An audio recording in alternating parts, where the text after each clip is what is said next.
Jubilee Hills rich kids trap కేసులో మరో ఇద్దరు అరెస్ట్ అయ్యారు. జైపూర్లో నిందితులు మీనాకుమారి, వినీల్ చౌదరి అలియాస్ వినీల్ బాబును పోలీసులు అదుపులోకి తీసుకున్నారు.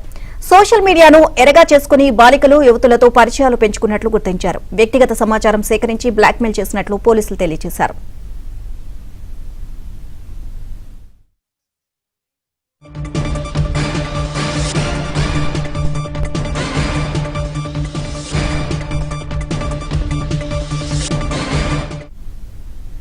ఇదే అంశానికి సంబంధించి మరిన్ని అప్డేట్స్ మా క్రైమ్ కరెస్పాండెంట్ ప్రవీణ్ అడిగి తెలుసుకుందాం. Praveen, Jubilee Hills rich kids trap కేసులో మరో ఇద్దరు అరెస్ట్ అయినట్లుగా తెలుస్తుంది. ఓవరాల్ గా అప్డేట్స్ అయితే జూబ్లీహిల్స్ లో సంచలనం సృష్టించినటువంటి రిచ్ కిడ్స్ ట్రాప్ కేసు కీలక పరిణామం చోటు చేసుకుంది. ఈ కేసులో పరారీలో ఉన్నటువంటి ఇద్దరు కీలక నిందితులను కూడా ప్రస్తుతం పోలీసులు అరెస్ట్ చేశారు.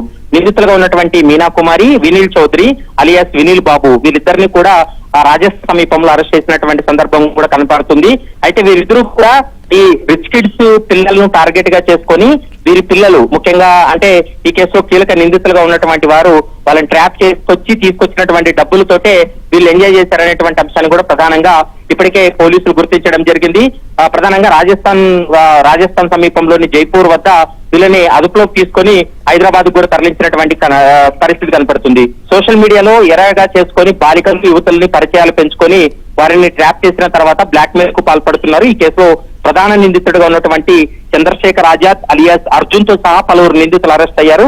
వారితో పాటు ఈ ఇద్దరు నిందితులు కూడా చాలా కీలకంగా వ్యవహరించారు. గతంలోనే వీళ్ళని అరెస్ట్ చేసినప్పటికీ కూడా తగినన్ని ఆధారాలు లేకపోవడంతో వీళ్ళ రిమాండ్ రిజెక్ట్ అయింది. దీంతో పూర్తి స్థాయి ఆధారాలు సేకరించిన తర్వాత వీళ్ళని అరెస్ట్ చేయడానికి ప్రయత్నం చేయడంతో వీళ్ళు పరారీ అయ్యారు. దీంతో మీనాకుమారి, వినీల్ చౌదరి ఇద్దరిని చేసి ప్రస్తుతం న్యాయస్థానం ముందు హాజరుపరిచిన తర్వాత వీళ్ళకి 14 రోజుల పాటు రిమాండ్ విధించినటువంటి పరిస్థితి. Right, thank you Praveen.